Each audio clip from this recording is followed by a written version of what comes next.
If there's any questions about, the look, feel, layout at any point in time, feel free to, jump in and ask. But for now on, I'm just going to go right into quote entry. So Roger was asking about the flexibility of quote management in Epicor, some of the reporting capabilities and tracking of quotes and so on. So it is extremely flexible. And one thing I want to point out here, too, by the way, is from a look and feel perspective, I don't have an example of this for quote management, but I will bring up an example for order entry as far as the interface is concerned. So what I want to point out here is this here is the standard out-of-the-box interface for order entry. So if I were to come in here and bring up a sales order, I doubt you guys do counter sales. So that's something that we offer to our customers, of course. But if you don't do it, you may not want to look at it. So you're going to be able to do things like trimming the screen down so it's not so complex. You don't have to look at things like that. You don't have to necessarily have all these tabs and sub-tabs and all the detail that is in any given screen. So what you can do, of course, is tailor any of the screens. So what I've got is a simpler version of order entry, excuse me, which is, we've ripped away all the tabs so you don't have to see those. We've taken away counter sales. We've simplified the entry grid down here. And that can be done anywhere in the system. Like I said, I don't have an example of that for quote entry, but, if you're just doing a quick quote, like Roger, you said you've got your sticky note quote that you might do, which is just, really working up a quick price. You can have a version of this screen just for that purpose, to where you're just going to put in a customer, you're going to put in a line item, and you're going to put in a price, and you want to shoot that off to them, versus a full-blown, version of a screen like this, where, we have a lot more capabilities for detail here. So what we'll do is we'll add a new quote here, and I'm going to add a new quote for Boeing, one of the customers in my favorite little database here. Now, we track quotes in different statuses, whether it's a lead, an opportunity, or a quote. So that helps out with the reporting capabilities, right from the get-go. A lead basically is really just a record, a quote record with really not much activity against it. As we move further through the process, we're going to upgrade it to an opportunity, and then finally when we win the business, we'll have it be a quote. Now, how we get through that process is really up to you. You don't really have to do much more than just, again, add a line here and throw in a price, and you're done. But we could go through a process. So as far as tracking and traceability and moving the quote through the process, we can have task sets defined. And this is a simple task set where we're just going to contact the prospect, do a needs analysis, work up the BOM and the routing and so on, and finish it up. Versus a very involved process where there's a lot of back and forth between you and the customer, a lot of internal activity going on. So here's a much more complex task set that has 4 major milestones: contact the prospect, needs analysis, generate the proposal, and wait for acceptance. But inside of each one of the milestones are a set of subtasks. Any of these tasks can be assigned to particular people, such as the salesperson or engineer or quality person, anybody that's got to get involved in the process, and we can track statuses of the process or status of the task, schedule start and due dates and times and so on, and track completion percentage. We can push the process along by sending alerts either at creation or completion of a task, as well as making tasks mandatory so that they can't be skipped. And as we're moving through the process, we can actually upgrade, based on what stage we're at in the task set, we can determine, is it a lead, an opportunity, or is it a full-blown quote at that point. We can also track completion of tasks. We can complete a task. We can mark the opportunity won or lost. If it's won, we can actually even create a sales order directly from that, so it'll save you some keystrokes there. So for today, I'm just going to put it back to my simple task set here, because I want to not have to go through and checking off all those mandatory tasks. Now, the other thing that's going to start occurring here is, if you look at these values over here, is the ability to track your pipeline. So, if I'm a quoter or a salesperson or a project manager that's putting this estimate together, as we start building up the line detail, we're going to have values come along for the ride, and we can actually set up our confidence percentages. So what that will do is calculate the potential revenue in a best case, worst case, or nominal type of approach here. So let's add a line to this quote. Now, actually, let me do this. Let me come up with, I know. I've got a part I wanted to use for demonstration purposes today, which is a Boeing machined casting. So what I'm doing is I'm buying some castings or forgings from my supplier. I know in many cases you might actually have customer supplied forgings or castings. That's also a capability we can handle very nicely, as we can have that be in customer managed inventory and not have it touch our inventory as far as value is concerned. Or it could just be raw billets of aluminum or whatever it is that you're using. Now, I'm also going to add a different part because in speaking with Roger earlier, he mentioned that you have a lot of multi-level assemblies in your process. So what I'm going to do is I'm going to do 50 of these as well, which is a multi-level frame assembly. It's not a machined item by any means, but I kind of just pulled this up on the fly because, again, to address Roger's concern about multi-level builds and how we can schedule those out. So the next step, really, I don't have to go any further than this. For Roger's purposes here, I've got a price. That price came along for the ride because it's an existing item. Now, if it's not an existing item, of course, I can just go in and say this is going to be a special part. Now, notice when I type in this part number, it does not come up with a description because it does not exist in my item master.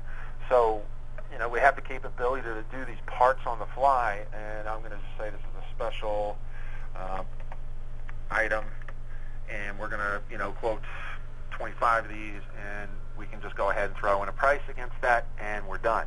Or we can, of course, build up a custom bill of materials and routing for that.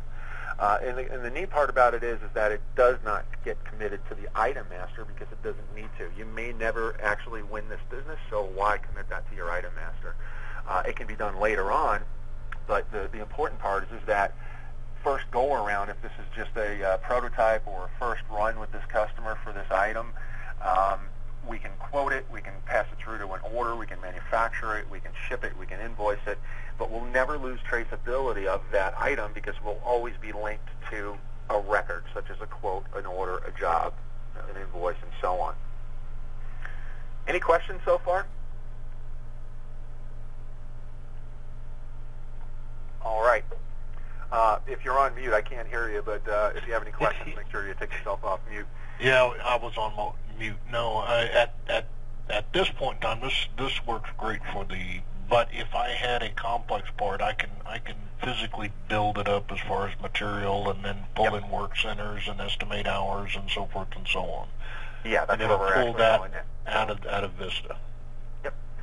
So the next piece there to that question is to get here, and I'm going to expand this a little bit so we have a little room to play. The next piece here is to now bring in the bill of materials and routing, either from, we can do this in many different ways. We can start from scratch, really, which is to say, I'm going to build it up, and I'm going to turn on some of my data here. So I'm going to load some parts, I'm going to load some operations. So we can pick and choose, materials from my entire item master here. So this is kind of a nice little workbench. I can start off with just my entire item master, or I can clear those results and maybe say, you know what, I'm going to be looking for stuff, aluminum parts. Okay, so I can search out and select just my aluminum items, and now I can work with just that list.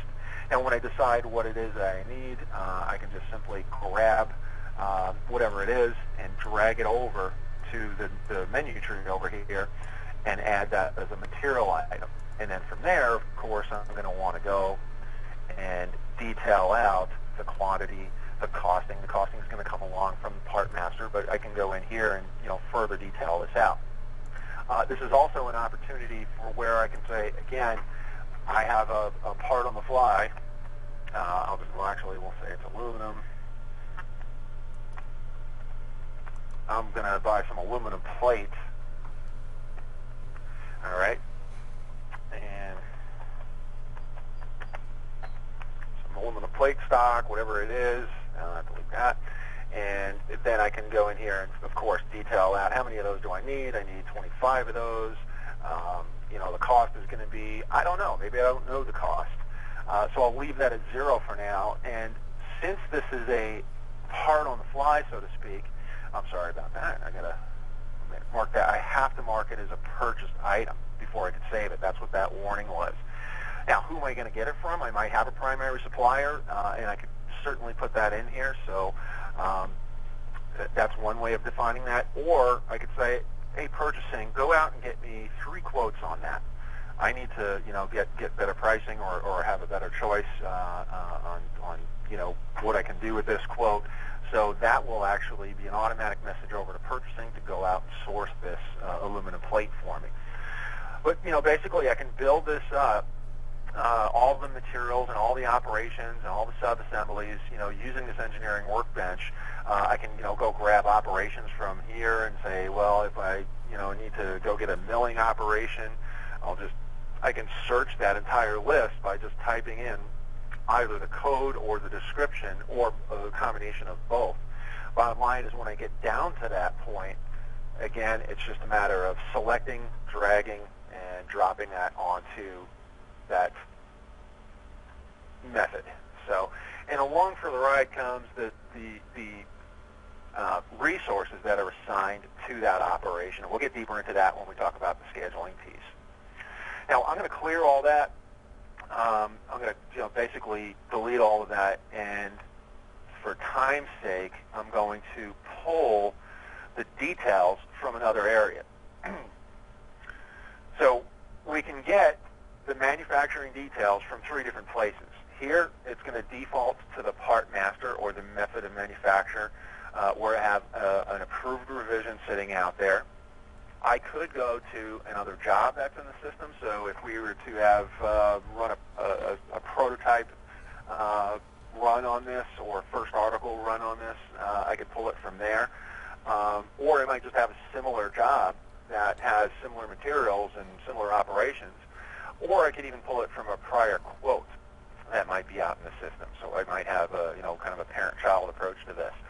But I'll go ahead and just pull the details from master, and that will populate my operations with my materials, and of course that's kind of a standard. Now, it's not to say that I can't, in turn, still modify this by adding, parts from my parts master or add additional operations. So you might take a, templatized approach to this. If you have some routings that are pretty predictable and repeatable, you might even set up templates and just pull those templates in and modify them. Or again, you could pull it from a multitude of different places. Now, being that I've brought in that detail, if we go to my worksheet now, we'll start seeing costs. So I can see the burden costs and the labor costs. Those are coming from the manufacturing details and the operation steps. So in the operations, like I said, we're calling out resources. Inside of those resources, we have costs associated. And of course, the material has a cost, and that came along for the ride as well. Now, if you want, you can individually mark up the different cost buckets. I've got some defaults in here for that customer, so that'll always pop in, or you could just not do that, or you can modify these, on the fly. And of course, we want some commissions for the salesperson, so it factors all of that in. And bottom line is, it comes up with the calculated unit price, including the commission. And then we would go ahead and enter in the unit price. Now, I've got a standard unit price that already came in from the part master, but we could change this on the fly, and that will in turn affect what our markup and profit values are. So if I say, well, I need to be a little more competitive on this, let's try and sell it for $300. Am I still making money? Yes, and that's where I'm at. So you can always change that on the fly. You can also do price breaks, or quantity breaks, I should say. So we could add multiple quantities. Well, this is just for, a cost based on a quantity of one. But if you want to start seeing how the amortization of setups and things like that will affect the cost breakdown, you can do multiple quantities, and it'll take all that into consideration.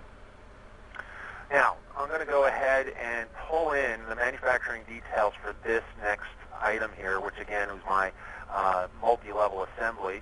So you can see what that looks like. And I've got two revisions out there. One's, historic and it's unapproved, but I do have also the latest approved rev. And also, by the way, you can actually set up alternate methods of manufacture. And those alternate methods of manufacture may be that, hey, I kind of know that we're at or above capacity, so my alternate method of manufacture may be a bill of materials and routing that's completely subcontracted out. So I can have multiple methods of manufacture inside of any given revision. I know in the aerospace industry, you're kind of tied to the customer's drawing in their revision, and that revision needs to show up on all your documentation. But if you want to have multiple methods of manufacture, in the old days you would have to have a different revision, and then you would have a problem as far as what you're displaying on the documents. So you can maintain that same revision in line with what your customer's drawing says, and have again that capability for multiple methods underneath.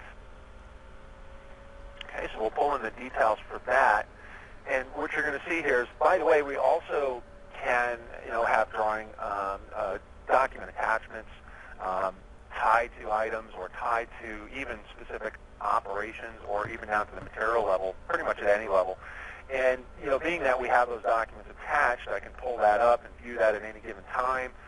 In this case, it's a drawing, or I might have an Excel spreadsheet or a Word doc. It doesn't really matter what type of drawing, as long as you have the either viewer to view those if they're SolidWorks or CAD drawings, or the executable like Word or Office, basically, to open these types of documents. Now, with that, do you have to have the documents module in order to be able to connect these? No, you don't. Well, I'm not sure how that's posted out on the price list, but basically this is just a document attachment. Now, we do have a more advanced version, which leverages SharePoint, and essentially that becomes a document repository where you can start tracking revisions. You can start controlling workflows in there as far as approvals of the documents and so on. But as I don't believe it's a separate line item, or is it, Joanne?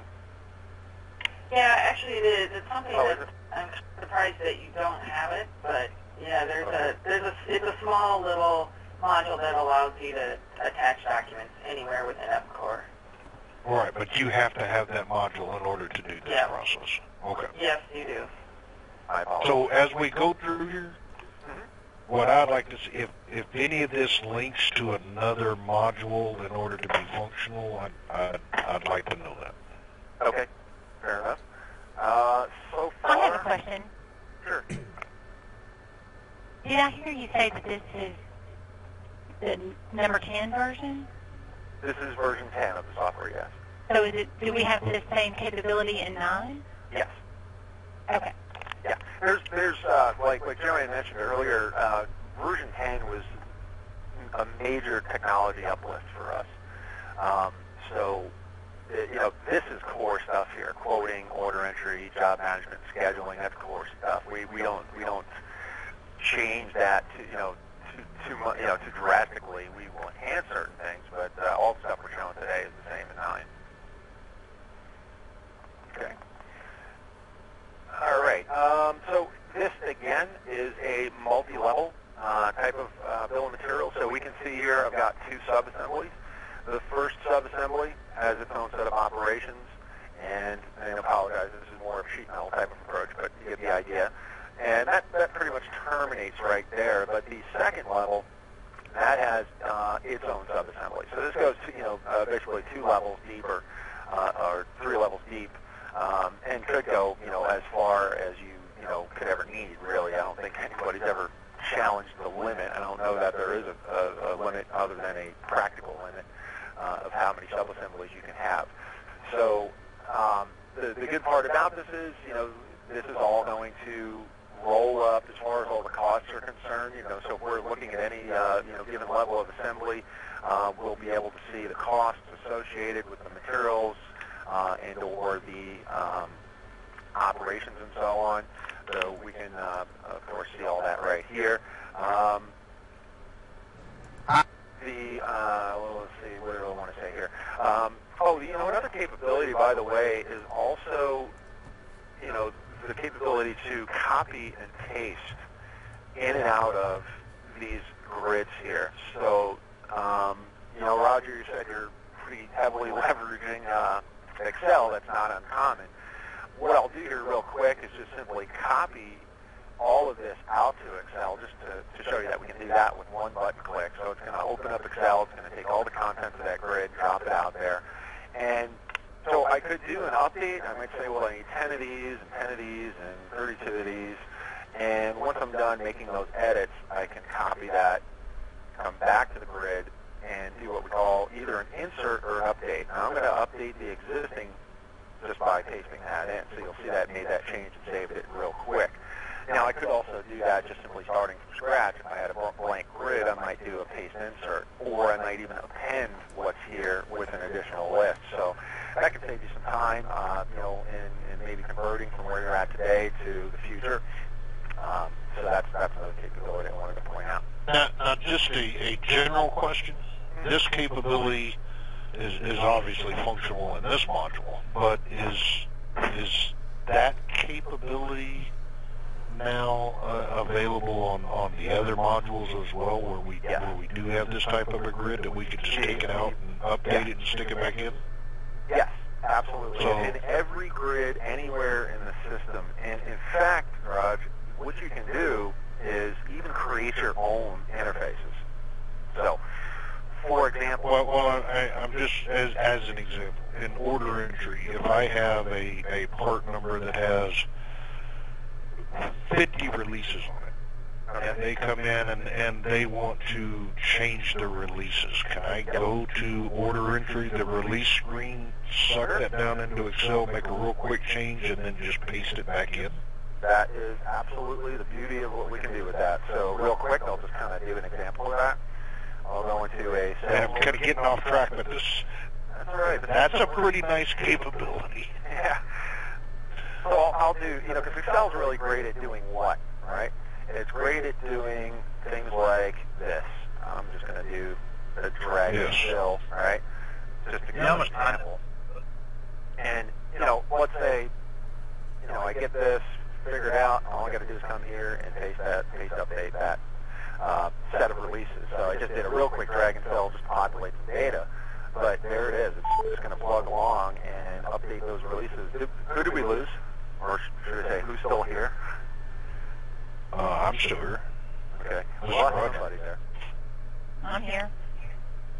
Yeah, I can hear you drooling over this function, Gary. Yes, that was me.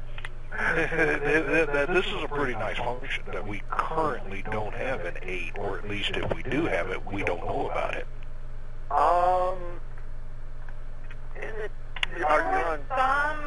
There was some of this capability in 8, but it's not as robust as it is now, and it's not definitely not as easy. But I know this could be a major time saver. There at 9. Yeah. Yeah, this will save a lot of time. Not only that, it will eliminate errors, because you're not going to have keystroke errors because you're taking it directly from the source. Now, the other thing it's doing is it's validating that data. So if I were to do, I'll just do something silly here. I'll delete these columns and I'll try and copy this information in, and I'll run it back in and do a paste update. Actually, I didn't do it. I didn't really break it. You can, if I were to really break the sequence there, it would actually error out. It would tell you, hey, you can't do that, because it's basically, it works just as if the user's typing it. It's validating the data. So if there's a problem, it'll let you know. So that's an existing grid. How deep does that capability go? I mean, if I was to go into sales order status that has an update sales order status, would it actually update the linked order IDs and You know, because sales order status basically shows me all my orders and releases and such and so forth. I mean, can I actually update the system directly from sales order status, and it would go into the individual order IDs and update them? Well, that comes to what I was kind of getting at here, in that there has to be a grid, right? And if there's not a grid that serves the purpose, what you do is create one. So what this is, I don't know if you can see, sometimes this WebEx bar gets in the way, but this is called My Part Update. So I've got a dashboard that I've created here to maintain my part master. So you can have a similar one that you create to maintain orders.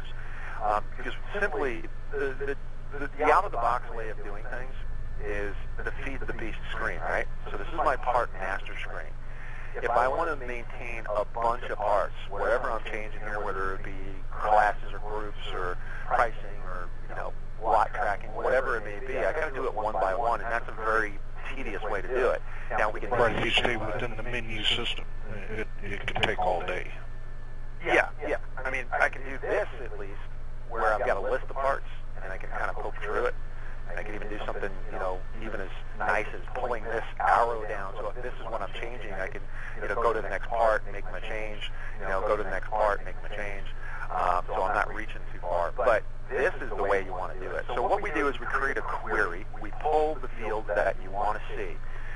Some of the fields are gray because we just want them for informational purposes, for sorting or grouping or things like that, because we can group and sort, summarize in the grids. But once I've got the data out there, some of the fields are updatable, and I've allowed it to be updatable. And so what we can do, of course, is, again, copy that out to Excel, do something like, simply like this, and leverage the Excel features, which are powerful, right, for drag and fill, and, I might put some formulas against the pricing. But again, bottom line, once I've got that data figured out, I just come back to the dashboard and update it. And it's just going to run through and make the change and save the change. And again, it's validating the data.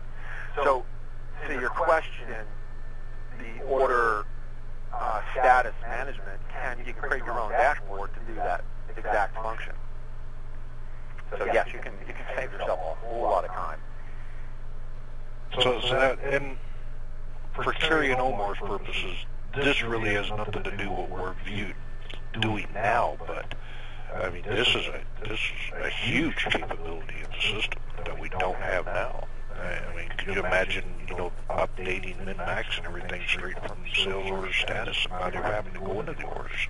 Yes, exactly. Could save hours. Yeah, I actually even have I won't go too far down that path, but I have a dashboard that, what we're using, what I've shown so far is using Excel, right? But we can build functions into the dashboards, into the updatable dashboard. So it might, I've got a dashboard that shows you historical activity as far as inventory turns, and it suggests to you what you should be updating your min-maxes to. And you can, on an individual basis or on a mass change basis, accept those suggested changes or just do an edit, manually. But it's a functional dashboard versus just using Excel. It's got some push-button technology in there, so that's also a capability. We've come a long way here. Yeah, I'm pretty impressed at this point. Okay, and I didn't want to get you off track. I saw that capability, and I'm thinking, boy, this could be useful. So, going back to this quote here, what I've done was I've popped in my confidence percentages here, so you can see that's calculating, of course, in that best case, worst case, and expected. What I'll also show you, again, because you wanted to kind of see some tracking, is just a real quick example of a dashboard. I've got a tile here that's showing the potential value of my lead opportunities and quotes, and that's a live tile. It's actually, querying that on a frequent basis and letting me know what those are. But if I click on that tile, it'll bring me into a dashboard, which now shows me all my leads, my opportunities, my quotes, and I could even, of course, since this is in a lead status, I can perform analysis on this. So if I want to do so, I can pop this out, make it full screen. I can group this information. I can maybe see, let's group everything by current stage.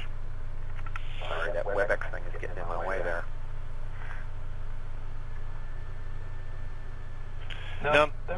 previous screen that we were looking at, What's that? that previous screen that we were looking at, is that the actual Vista face? Where you said before you changed to the classic view? Because I had originally thought that was This screen here. whatever the new Windows look is. Are we looking at the Vista page? This is what we're doing. Right, so once we get past the Vantage 8 level, Vantage Vista 8, we no longer distinct between Vista and Vantage. Right. So, and I tend to do that. So we're looking, but is this your Windows desktop, or is this? This is the Epicor desktop, or what you refer to as the Vantage desktop. Okay. Again, you have the option to use the classic view. It's up to you. Or if you don't like this desktop, and by the way, once you get used to it, it's pretty darn powerful. I could go back to the just standard menu look and feel, even within the modern interface. So if you want to use this to get around, you can do that as well. But most people find when they get used to this, it's pretty powerful, pretty flexible. You can have everything out here you want. Any function you want to get to can be there. You can group your functions into maybe different roles. You can have links out to external programs such as internet and Word and Excel, and even specific files if you want. That's kind of nice. Yeah, so this is what the new technology in 10 was able to give us at Windows. Yeah, when I first saw that, I thought that was whatever it is, Windows 8 or Windows whatever. Yeah, Windows 8. Yeah. Windows 8. I thought that's what we were looking at. No, this is my standard desktop. Then of course I bring up Epicor, and this is Epicor. So if you do have dashboards set up, you're just going to see it in real time. Yeah. One of my favorites, and one that you kind of mentioned earlier, is my open orders. This might be something where again you can make this updatable and have a status flag in here, column in here, where you can update the status of all your orders. And of course you can group and sort. So I can say, let's look at all the orders by customer. I want to just go after Addison orders, so I can go deal with theirs, or I might want to just really click down to dirty math where I want to say, show me the total revenue for that customer right there. So, really fast ad hoc reporting. Maybe I want to break it down by customer and then by product group. So if I look at that, I can see for this customer I've sold them products in these different groups, and there's the math for each one of those. Really powerful traceable. So how are you getting it to show up graphically on the desktop? Well, quick question. Yeah. Now, that's only on 10, right? Or is that function available? My memory's fading. I believe 9. I believe we can do that in 9 as well. I just don't remember. Yeah, we can do this type of stuff in 9. Yep. Yeah, the dashboard functionality is all available in 9. It's that first screen that looks like Windows 8. That's only available in 10. Right. Yeah, see, okay. That's what I thought. So I don't want to get confused and get excited about functionality that we're not today. No, that dashboard functionality is available in 9. So. But just not the Windows. Just not the Windows look and feel desktop. You're still going to be working in the classic view desktop. This screen right here, that is not available in 9. So but when he gets into the dashboard and gets into the product, that functionality is available in 9. Right. Okay. So we got excited for nothing. Okay. Well, there's something to look forward to in the future at least, right? Yep. As far as the Windows desktop. All right. Any more questions about the quote? I was thinking we could take that and convert this into a sale order and then get into scheduling. Well, what I would really like to see on the quotes is, okay, if I submit a quote, what does it look like? Oh, the document itself. Yeah, what does the document look like, and what is the tracking capabilities on, all the active quotes, this and that? Well, So as we report weekly on quote status, and what do we have out there? How many dollars are open quotes? How would that affect capacity if we got those quotes? Does this link into the system? Yes. Oh, yeah. Everything's embedded. You know, when I say embedded, I'm going to bring that word into the conversation here. Embedded versus integrated. You know, this quote module is not an integration to a third party or a bolt-on or anything like that. Everything that you're seeing is part of the software. So, you know, that being said, of course, everything is available to you from an analysis perspective. So there's a gazillion different ways people want to look at, you know, this data. Here's again back to this dashboard, which is my, my revenue analysis, which is looking at all these records. Remember, I said we have different statuses on those quote records: leads, opportunities, and quotes. So I've got different tabs here, you know, showing me what's the status of those different opportunities. So if I were to look at the leads, again, I can double-click this, so I can start doing some analysis. And of course, in here, we've got that expected revenue, which is coming from the confidence percentage that I set up. So if I want to analyze that, I can very quickly just come into the dashboard and say, I want to summarize that expected revenue for all of my leads. And if I do that, I can just sum up that data and go to the bottom of this grid now. Okay, there's the total expected revenue based on those leads if I were to convert them to quotes.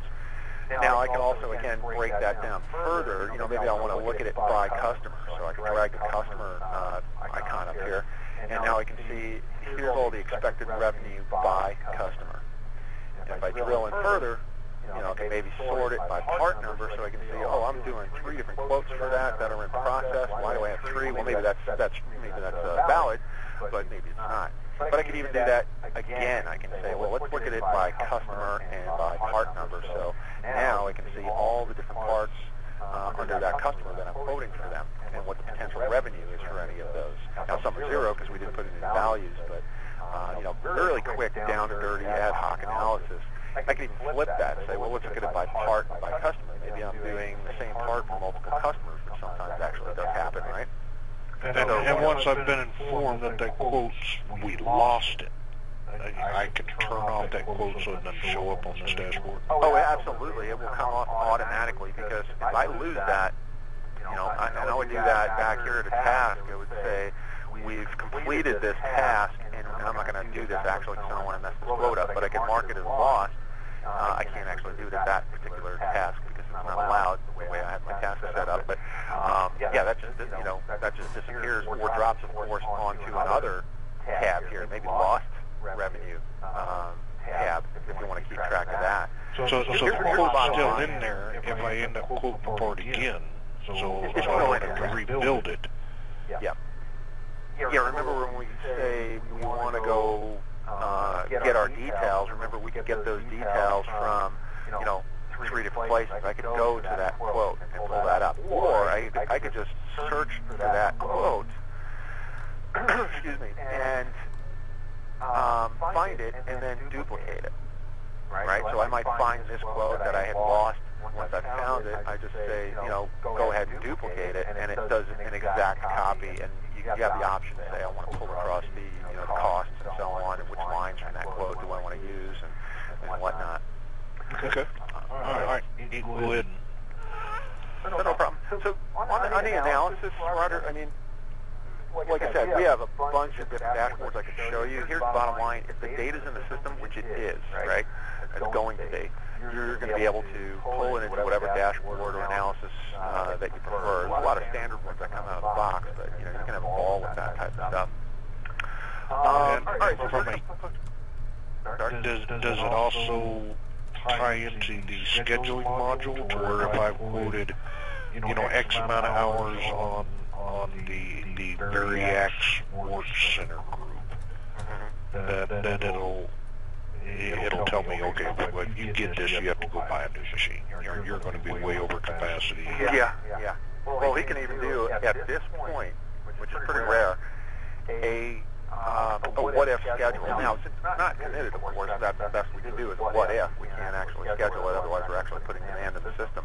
But I could say, you know, I want to schedule, let's see if I can schedule 50 of these based on when the customers want them, right? So if I'm talking to the customer and they say, I want this by whatever date, you can set up the start date, maybe start Monday and figure it from there. But right now it's telling me the best you can do here is 7:30. But in reality, and this is a philosophical discussion I don't want to get too deep into, but in reality there's already stuff in my database sitting in those resources that we're calling out. So what I really want to do is say schedule it finitely, figure this out, give me a realistic completion date without overloading those resources. So it comes back now and says, 8/7 is the best date we can do if we don't kind of jam it into the schedule. Now, if the customer says, no, that's not good enough, what you do is you commit to the first date, right, which is going to be 7:30 or whatever it was, and then figure out what you're going to do on the shop floor to make that happen. That's a whole philosophical scheduling discussion that we can spend hours on. But this at least gives you that visibility. Well, and it would enable me to predict a lead time. Correct. Or whether I can meet their date. If they're saying, I need these parts in 6 weeks, and I plan it out for certain work centers and hit this, and it tells me, no, them work centers are already booked. You're not getting on those things for the best you can do is 12 weeks. Yep. And you could even look at that from here. So if I were to go back to this manufacturing detail, if I go into this milling operation, inside of the resources, I've got two resources. I've got a horizontal mill, and I've got a tool also. It might be a fixture, a tool, whatever it is that I also want to constrain. And as we get to the job side, we'll get deeper into that. But if you want, you can just drill directly into the resource scheduling board. And maybe you want to know, why did that tell me I can't get that done until 8/7? Well, if I look, that's why, because I've got all these jobs already scheduled out in that particular resource. Well, what could you do there? I mean, could you say, what if I were to try it on this particular mill? I know I've got two mills, they've got the same capability. All right, I could quote it on that, no big deal. Let's try that. And by the way, I'm in untested waters here, so hopefully, whoops. I'll go ahead and try that out, and that will probably come back with 7:30. But if I schedule it finitely, it should come back. Oh, it did come back with 8/7. So it's really still considering that it's looking at the resource as a whole. So, or I already have stuff scheduled on that other resource, actually, which I do. So you could even have that visibility from that point if you have security rights to do so. By the way. Okay. All right, I'm going to show you the form, but first what I'm going to do is push this to a sales order, because I can't generate the form until I've actually marked it as quoted. And just to save clicks, I'm going to say, let's create a sales order, and we'll say, when do they want that? They said they wanted it, let's say by 7:31. We'll put their PO number in here, and we'll go ahead and create a sales order. So what it'll do is it'll mark that, it'll flip it from a lead all the way to a quote. It'll mark it as quoted. It'll mark it as won. So I've got a sales order there, 5539. So you'll see here it's now quote status won, and it's quoted. I can print the form now. Now the form is what I'm going to show you here is pretty much out of the box standard template. It's in SQL Services Reporting Studio is the tool set we use now to build these forms versus Crystal. You can still use Crystal, but this is the tool of choice, most latest tool of choice. So it'll just take a couple of seconds to generate that form, because I haven't run it yet today. But standard template, so all the fields that you may want to expose that aren't already there are available to you. They're just hidden at this point. So you can show as much detail as you want, or hide as much detail as you want. Throw your logo out there, whatever you'd like to do with the form. There's also a capability if you want to have dynamic forms printed, so for certain customers you show a certain level of detail versus others. A lot of times when you're working with aerospace, they have a lot of restrictions around that. So there's an advanced print management tool that is a module separate, so I just wanted to note that. It also can help you with distribution of the form. So do you want to email it, fax it, however you want to send that out to that customer. Questions? All right. So let's go out to order entry. I actually could have drilled there from the quote. Don't know why I didn't do that. 5538 is our sales order. And so here is the point where we need to, well, maybe it's not 5538, 5539. Here's the point where we've now placed the demand in the system for these two items. So if I were to look at the release in the background, it is, of course, a make direct because we've custom quoted it for that customer. So, we've got a release date of 7/31 for a quantity of 50, and then also the same thing down here for this particular secondary line item. Now, how we get this into manufacturing can be several different ways. We can start here, which is an extremely powerful tool. We could, of course, run MRP, and MRP is going to go ahead and pick up that demand. It's going to generate jobs. It's even going to go all the way down the food chain as far as the multi-level assemblies. But here we can say, let's not wait for MRP to run. I've got this customer, wanting to know, can you make those dates? So we can run what's called capable to promise.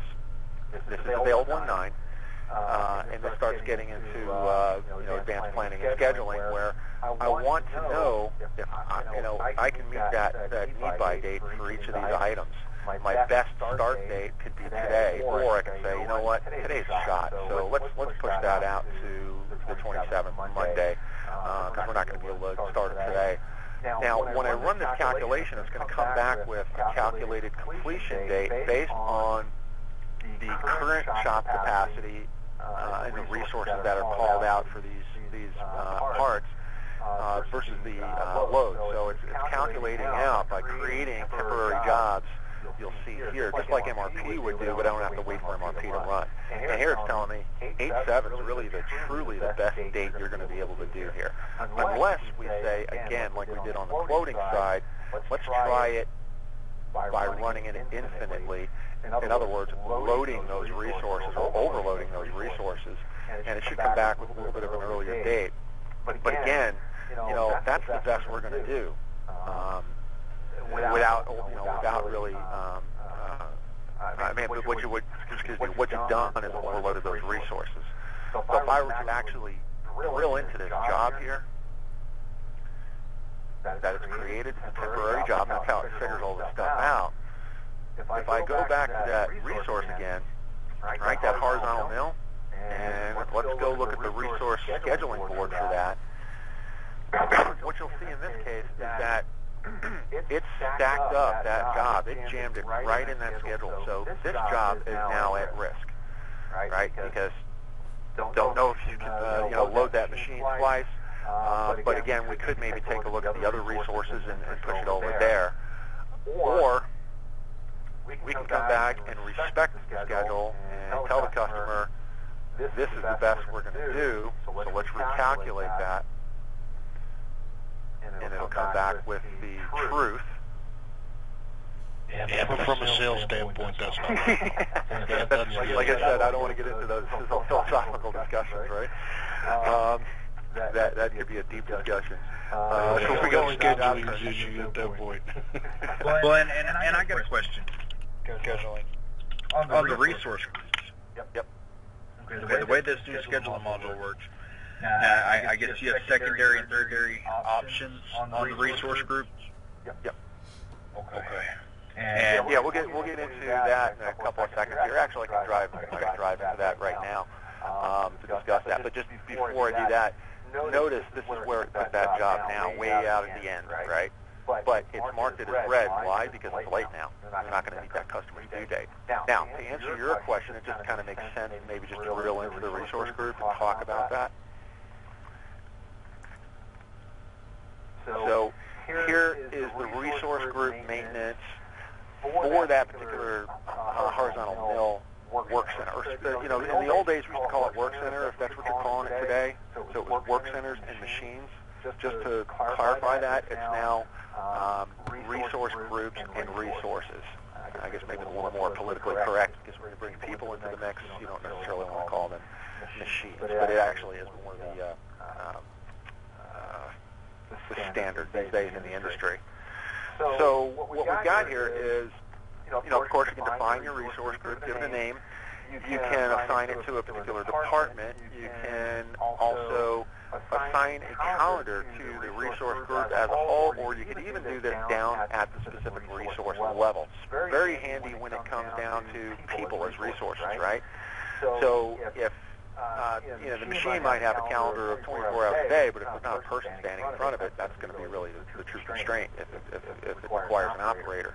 But you can have different calendars for different resource groups as well as resources, and you can actually find multiple calendars, and you can get down into the nitty-gritty of what specific hours, what days of the week that they are going to be active or inactive. Again, when that comes to people as resources, comes in very handy because now you can start planning time off. So if like we had scheduled maintenance on a machine, that's where you'd put that in.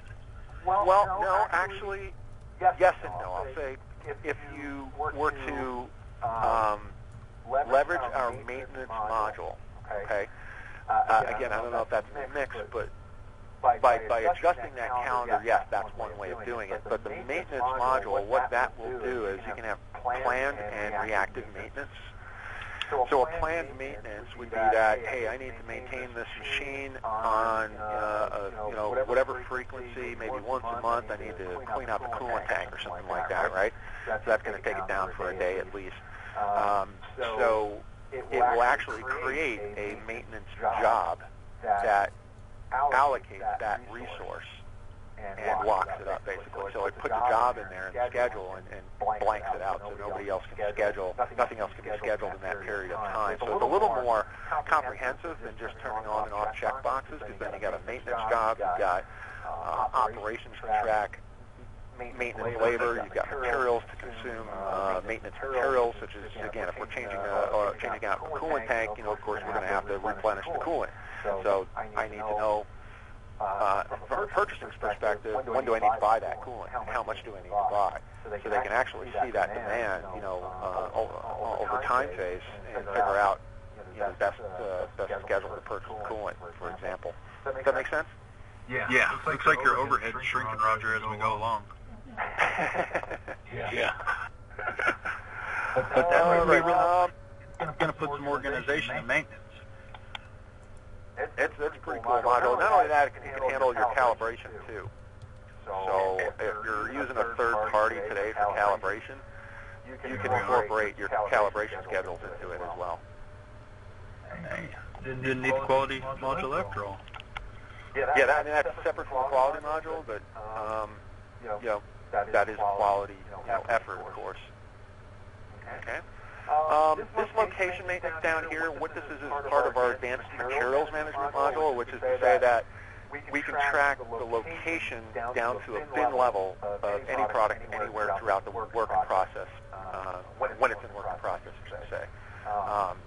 And that also comes into starting to utilize the handheld. So, as people are finishing up product, if I've finished my milling operation, what they can do is, in this case, it's set for auto move, so it'll just assume that it's going to the next operation when it's complete, or you can request that it be moved from one station to another.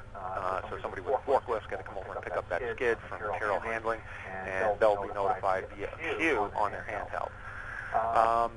Down here is where you can set up your costing, your burden rates, and all that good stuff. And this is where we start getting into some of the scheduling parameters. How many resources this is grayed out, because I actually have physically created 2 specific resources within that resource group.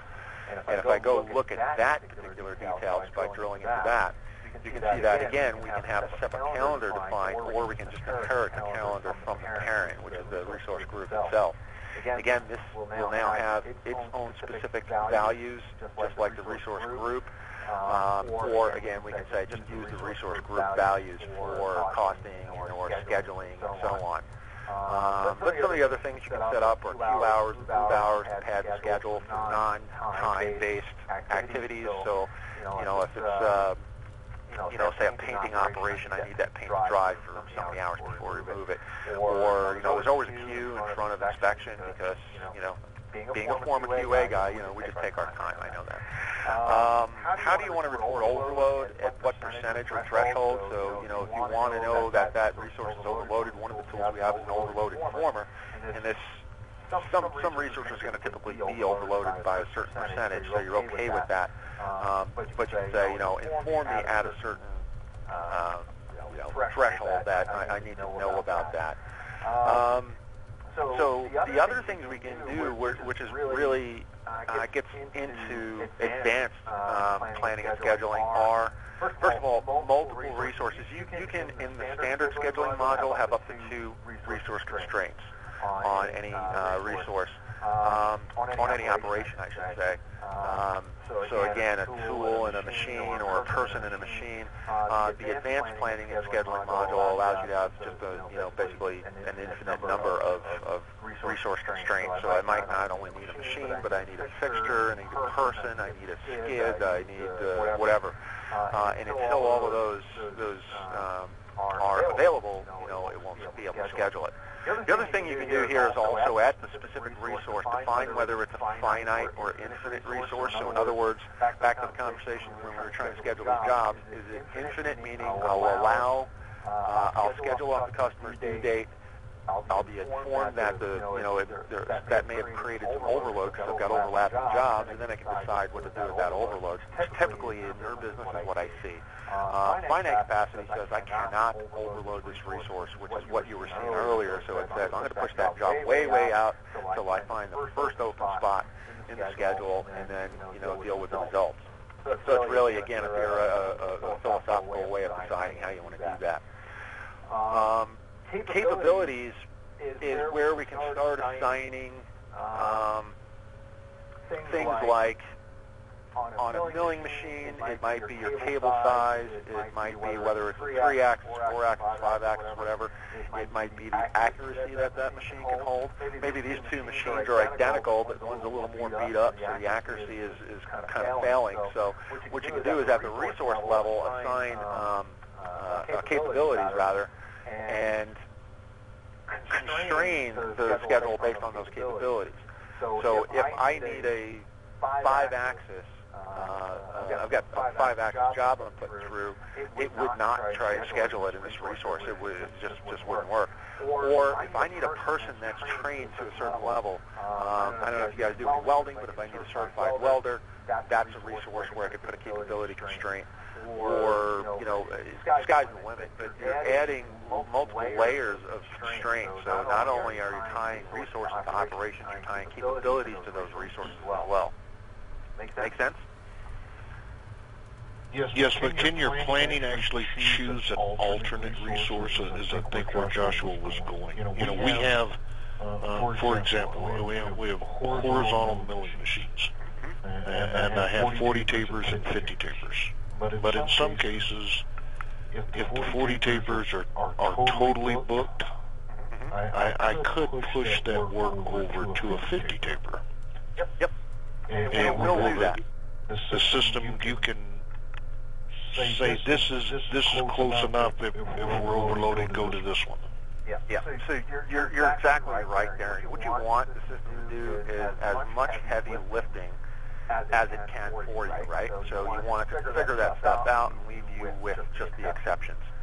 So the answer is yes. So we can say that there are 2 resources in this resource group, and if one is overloaded, it will automatically try and schedule it into that second resource as long as the capabilities that you've called out for at the job level here, at the operation level, are in sync.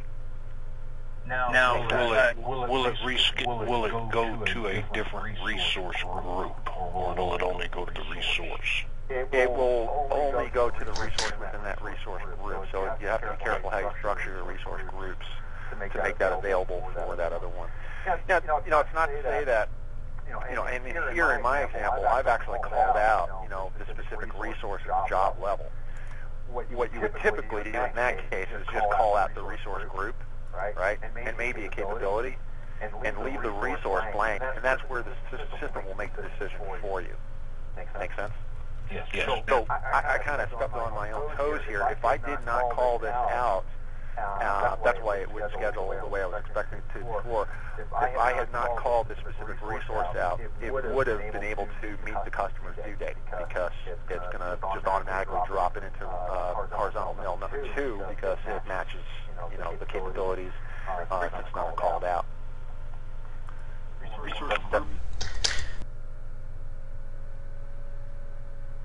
So,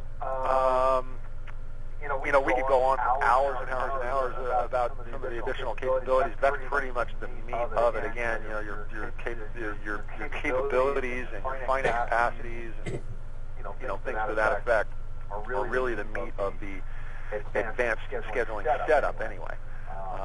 Again, that's the setup, but here's where at the job level you're calling it out, and that was, in this case, came from the smart master. But you can define, again, I can say I need a particular capability. If only one of those machines in that resource group has that capability, that's where it's going to schedule. If they both have it, it'll be interchangeable, and it'll make that decision for you. Now, if I don't purchase the advanced module, how much of this do I lose with just the standard module that I have? You would lose the ability to have more than 2 resources constrained in operation. So again, that's one limitation, is without advanced planning and scheduling, only 2 resource constraints. That might be fine. We probably won't use a resource constraint, period. Yeah, I mean, a lot of I just don't see us going that deep. Yeah, a lot of people leave that decision to the people on the floor that are standing in front of those machines, the lead person or whatever. And then you also, I believe, lose the capability to leverage capabilities. That's not redundant, huh? To constrain around capabilities of the resource. Probably a few other, really subtle differences there, but those are the biggies. Okay. So that module, I would think, if we can skip up front. Okay. Well, and that's why I asked in the beginning, is it truly advanced planning and scheduling that you guys need? You got to crawl, walk, run. As you know, scheduling is not an easy thing. It's an art and it's a science. So, get the basics down, get it working, and then you can look at that, in the future, I would say, but the basic scheduling might get you there. Yeah, we got to get lead times first. All right, by the way, yeah. If you don't have accurate lead times, then that conversation is pretty much, a moot point. Which we're working now. Yeah, and it's an iterative process. I get that. It takes a while to get it all accurate. And in your business, since everything's pretty much custom, right? It can be a challenge unless it's repeatable. Do you have a lot of repeatable work that you do for your customers? Yes. Okay, so that makes it a little easier. At least you can get your arms around those standards. We're usually running quarterly increment runs. I'm sorry? We're usually running quarterly increments. Oh, okay. All right. So what I'm going to do, to make sure we're on time here, because we're at about a half an hour left, I'm going to confirm these jobs, and what it will do is remove these from the list, because what it has done in turn was link that to the order as 2 different jobs. So we've got job 2385 and job 2386 for that particular one right there. Oops. 2386. Now, before I forget, I'm going to go in here and I'm going to open this job up. Now, I'm doing this from kind of a demo flow linear perspective. You would probably be doing this activity, releasing these jobs in a queue status, right? So I'd want to be looking at a list of jobs that I want to manage, and I'll talk about the other ways you can create jobs in that anyway. So, like job manager. Yeah, we've got there's a job manager. There's a couple of things. There's a planning workbench. The planning workbench is really all the demand in the system, whether it's new, whether it's cancellations, changes, date changes, new demand, or suggestions for reducing quantities and so on. So if you're running MRP will of course create unfirmed jobs, and you would go to the planned work orders queue and look at those unfirmed jobs, look at the material, and so on, and decide whether or not you're going to release them. Once you firm those jobs up, and if there's a change or anything like that, it ends up in this queue, because now MRP can't touch it because you firmed it up. So you would come in here and make those adjustments from the job manager. But we've got our jobs in there, And what I've done was I've opened up our job tracker. The job tracker, of course, is going to show you everything that's happening to this job. So what we're going to do now, actually, I'm going to run my PO suggestions because we need to buy some of those castings. I don't have any castings. So I'll let that run in the background for a couple of minutes. Whoops. So we've got our operations that we need to perform. We've got a red dot on the materials that says you don't have that material. If I were to drill into that, I'm going to go into what we call time phase. Time phase will show me that we have 0 on hand, and I've got a whole bunch of jobs that are requiring those castings, and then I've got a suggestion showing up in purchasing, and this is going to be changing because PO suggestions is running, to replenish the all of that demand, so then we can make sure that we have enough to run all those jobs. So like I said, what we'll do is we'll go out and create a PO, and we'll use the handheld device and start getting into the handheld to go ahead and receive that.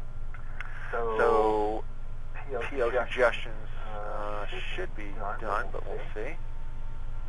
Okay, so if we go into our materials list, this is all my new purchase order suggestions. And again, another dashboard grid, right? So by default, it's going to sort by order by date based on the due date and backing off the lead time.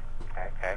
Now I like to organize this by supplier, especially in a demo, because I know that I'm buying all that stuff from just-in-time machining.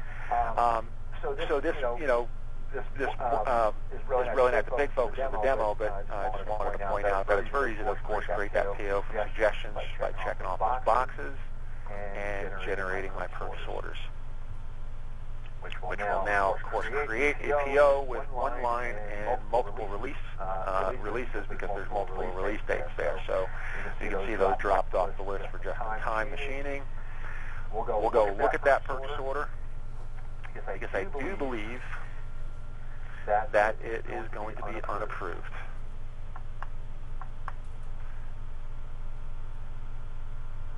And that is true because I've exceeded my buyer's limit of $10,000. But we can see that PO is out there with, of course, all the different release dates there. So we'll go ahead and just quickly.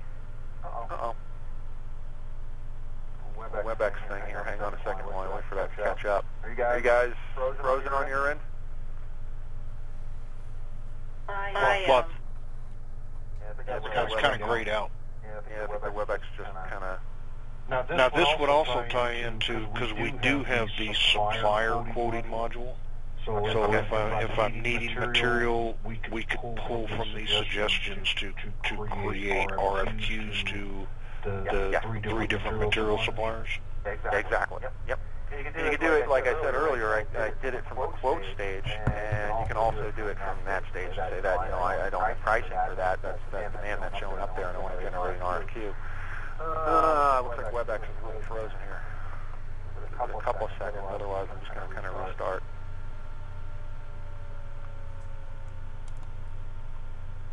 Yeah, I'm just going to...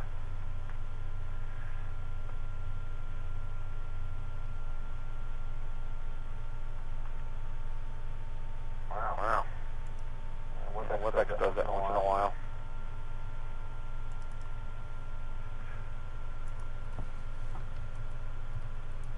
If you're experiencing technical difficulties, please stand by.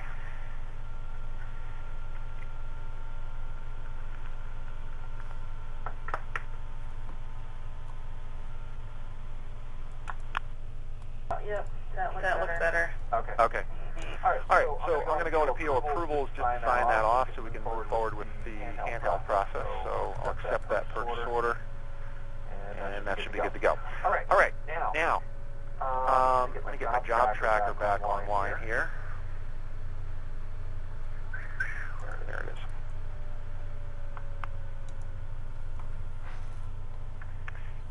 And that was job 2385. So we want to watch this through the whole process and make sure everything's going through. So now what we'll do is go out to the handheld. Now you don't have to, let me point this out when we go back here for a 2nd. Of course we have, did you guys have the MES screen today, or the MES? Yeah, we do. Okay. Now you don't have to, if you guys have the MES screen, you can also do it from that stage and say that, I did it from workstations, manufacturing execution system, or basically the kiosk. Okay, so you've got that. You're already pretty familiar with that. So I could perform, of course, all my clock in and clock out. So I could do all my shipping and receiving transactions. I could do all my material transactions in production, of course. But we can't do that now. Oh, you can't?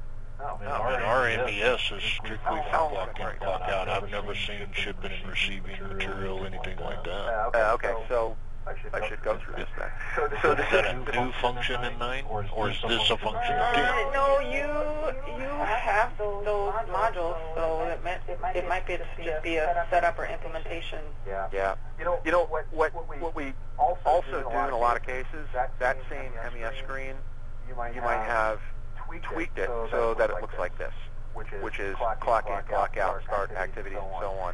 Reason being because maybe you didn't want to leverage implementation-wise all of this functionality on the shop floor, or you just wanted to simplify the screen. I don't know that history, so I can't speak to it accurately, but it could be that you just didn't expose everything.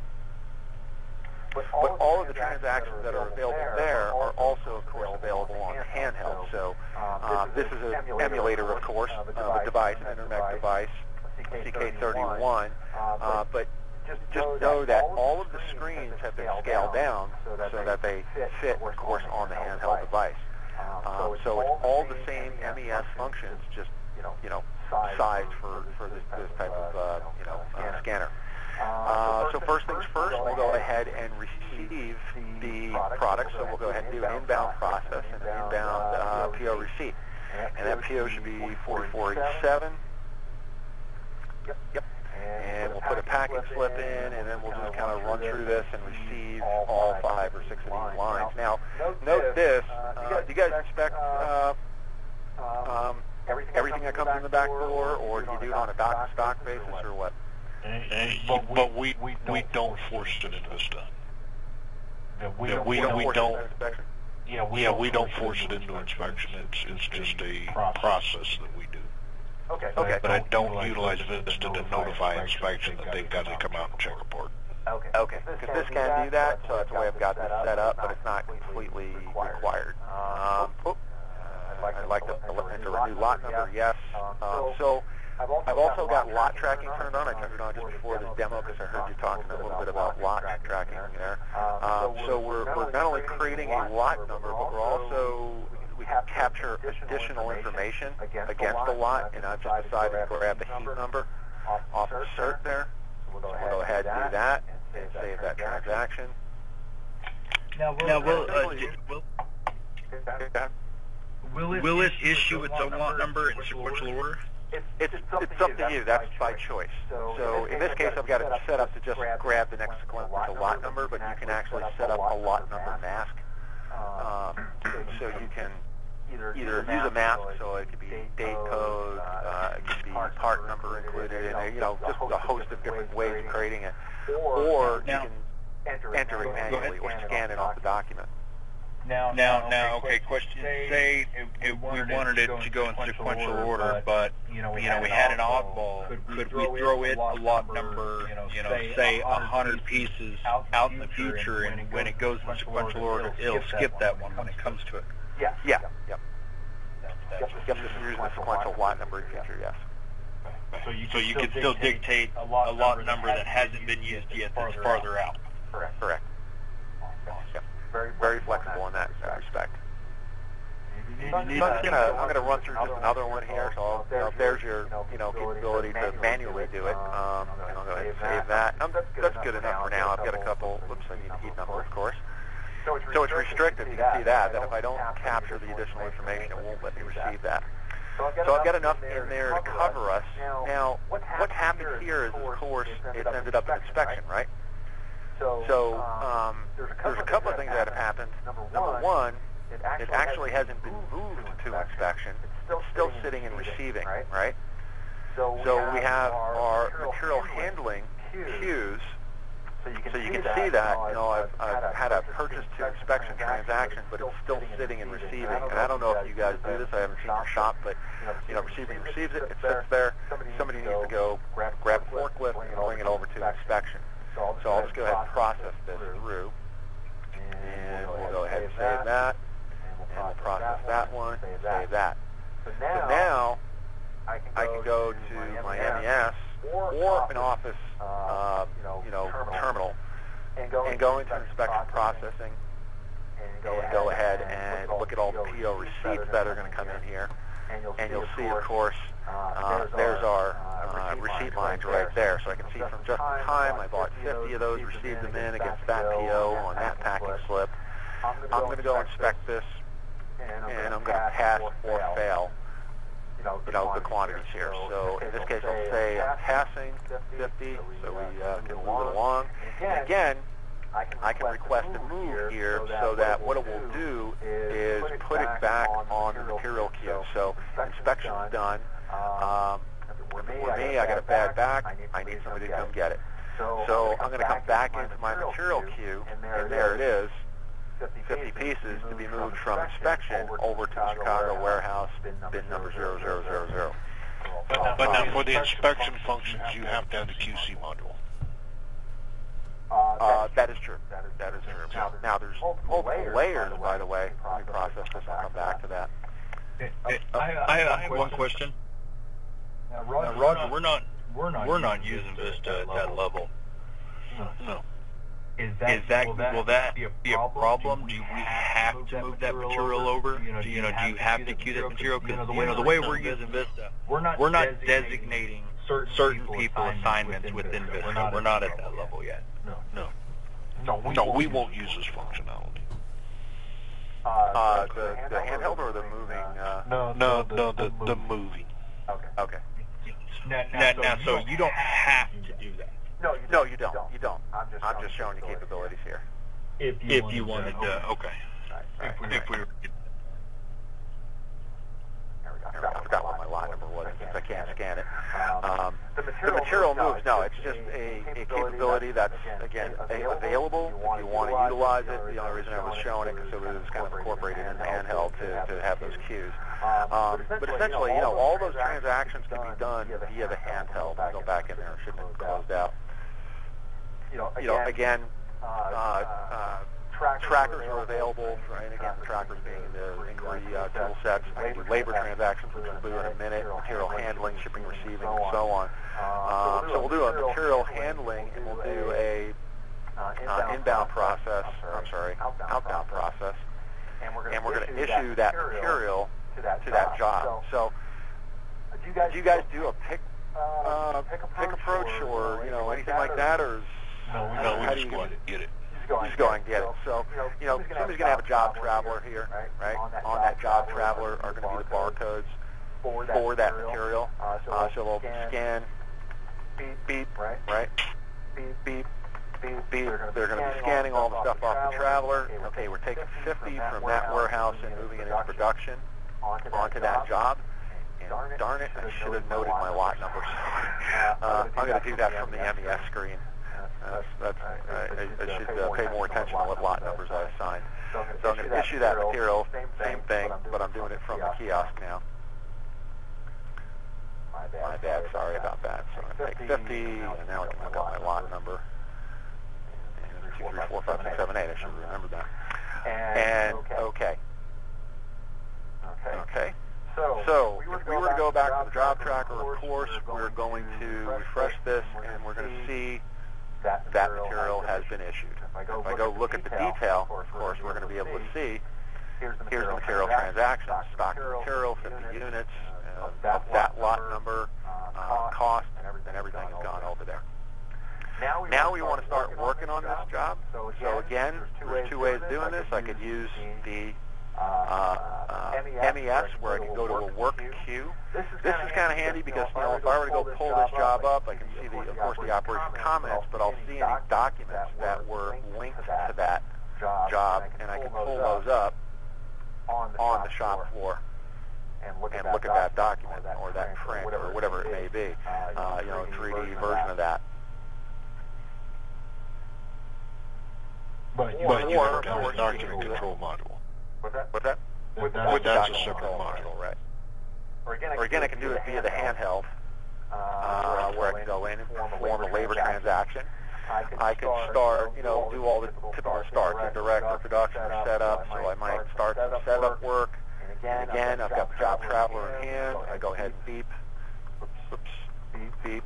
And I really see these modules pretty much used in shipping and receiving in the warehouse. Now, if we receive in, I noticed a print screen. What are you printing?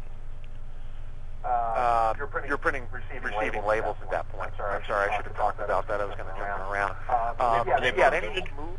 At any time you're doing a movement of material, you're going to have the option to print barcode labels. So you could, that lot of castings, of course we recorded a lot number along with the receipt. I could print that lot number out on the ticket and, create as many labels as necessary. If you want to put one label on every single casting or every single billet, you could do that. Now, what do you have an example of what that label would look like? Sure. I'll have to process another receipt. It's, again, going to be one of those kind of standard. Let me just go receive something else so I can show you what that looks like. Hopefully I got a PO out here. I should have. Oh, I still got this one out here, so I'll go ahead and receive that. Still open lines on it. And we'll do a new stock line. 1, 3. Yep.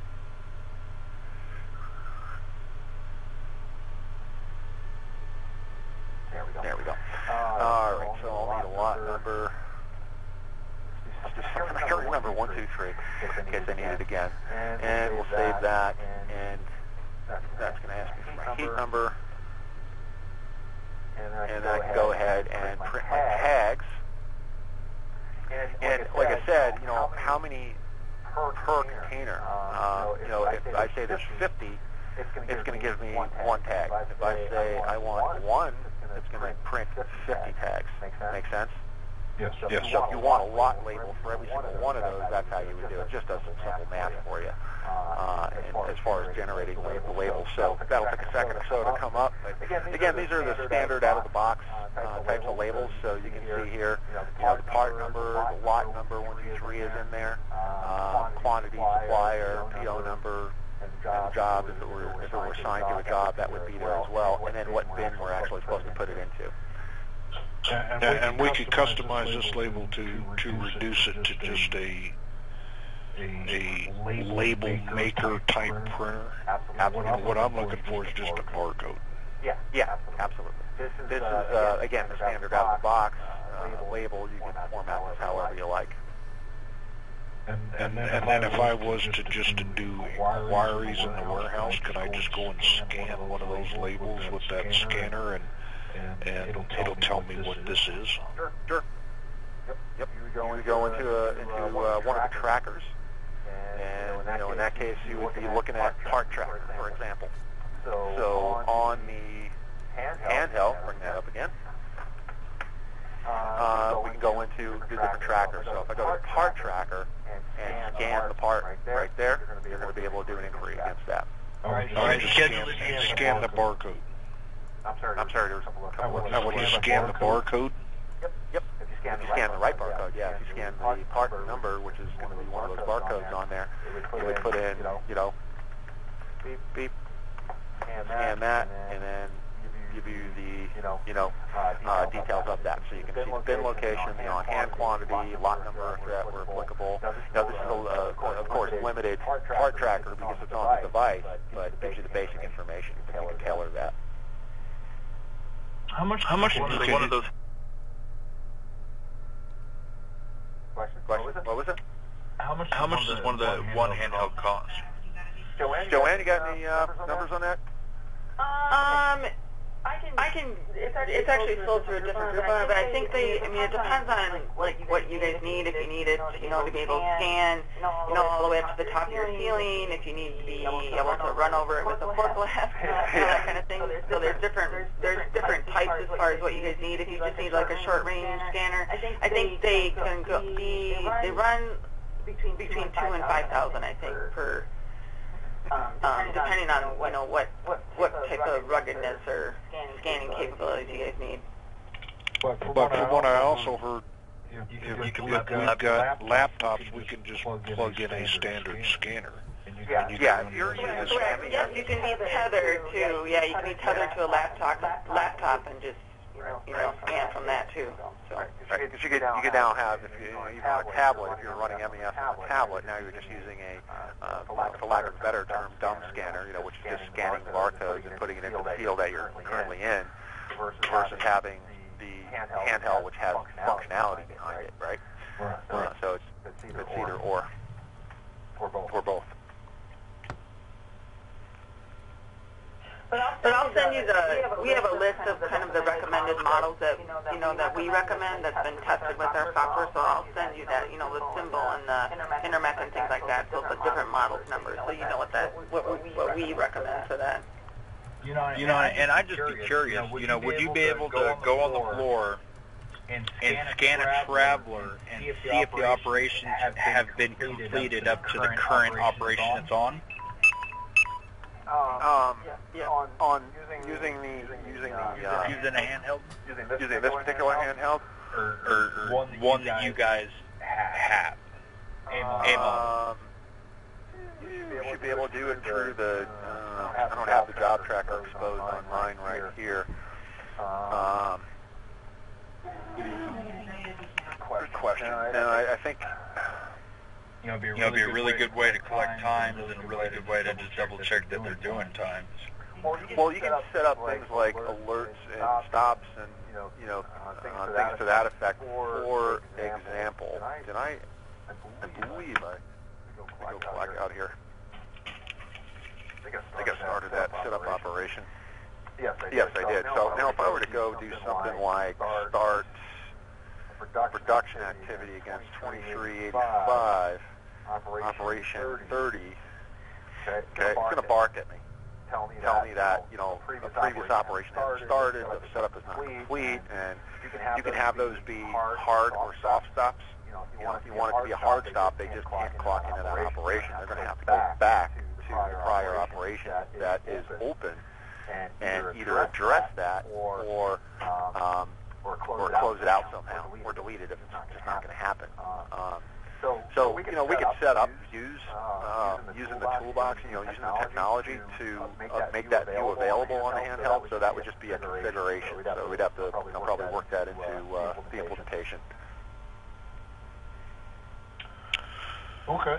So I guess what I would like to see, Heather, I think the advanced scheduling is a little bit advanced for us. But I would like to go ahead and get the quotes on the functionality on the handheld and the quoting module.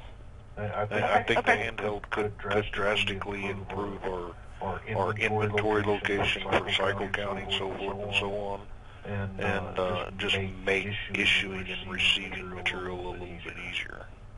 Okay. So Joanne, if you could send that over along with the recommendations on the handhelds themselves, then we can kind of look at that. And then Roger, if I can, I'll get with you and get an idea of how many handhelds you want, so we can put together a cost estimate. But just so everyone's aware, I mean, the handheld module is based off your user pricing that you currently have for your MES users, which is currently of 10. So the handheld module is adding that functionality to the data collection the MES uses today. So it'll come with the 10 users that you have today. So those are concurrent users, so they can either be used on the handheld or they can be used on the walk-up stations or whatever you have. But those 10 users will be shared amongst those two pieces of hardware. And then the other thing that I will quote with that is the bartending software. So the bartending software is the labeling software, which I always sell them together just because you need to customize labels, make the labels be what you need it to be. So that bartending software is the labeling software. So now I am a little bit confused though, because all of our shipping and receiving functions, receiving and purchase orders and all of that stuff, we do not use MES for. We're actually hard into the system. I don't think R8 has that functionality, period. Right. Right. I mean, our MES on the shop floor is strictly for logging in and off of jobs.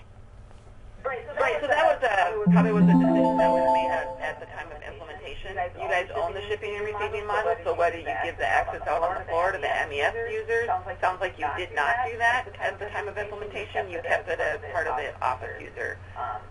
Someone that's fully into Epicor, you had that over there. So that is purely an implementation, so you can do it either way. Okay, now, the MES seats are much less expensive than the full user seats, aren't they not? That is correct. That is. So I could change my shipping and receiving function out there into an MES instead of a full-blown function? Yeah, I don't know what you have all of your shipping and receiving, what functionality, like what was it, I don't know what was the reason why you guys decided to pull it in as a full office user. We'd want to double check that and make sure we're not taking functionality away from them if they're doing something, like if they're going into AR and checking something, or they're getting in more into the back office part of the system. I don't know why that decision was made, so we probably want to relook at that. But it can definitely be moved. I think we definitely do, Heather. We want to look at the MES screens and what is the functionality that we can actually do in MES, and we may be able to adjust our seats in Vista 9 and really give people the functionality they need, but not necessarily what they don't need. Right. Yeah, I was going to look at MES with Dale next week, just kind of go over it briefly with me, and then maybe we can all, get together, have someone come out and look around the screen. I know right now MES is strictly for clocking in and clocking off of jobs and clocking in and clocking out of Vista for start day, end day. There's no other functionality. And I didn't even know. I helped implement the system, and I had no idea that MES had other functionality other than that. So I'd like to see really what can MES do? What functionality is capable through MES versus a full-blown